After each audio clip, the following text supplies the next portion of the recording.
الشيء الوحيد اللي لازم يحدد قرارك أو قرارك هو التالي: إذا شعرتوا إنه مجال ال ADHD coaching عم بيناديكم، ما تتجاهلوا هيدا الشعور، لأن هالبرنامج مش مجرد برنامج تدريبي بتحضروه بتنتهوا منه.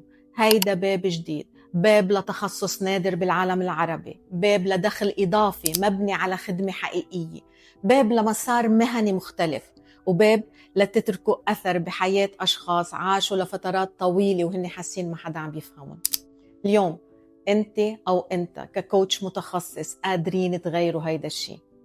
بعتقد هيدا آخر فيديو رح تحضروه قبل الويبينار. بتمنى ما تقولوا يا ريت ما نطرنا. كل المطلوب منكم إذا مهتمين تفوتوا تحضروا الويبينار، وبعد هيك ترجعوا تقرروا هل رح اشترك ببرنامج إعداد كوتش معتمد بالADHD.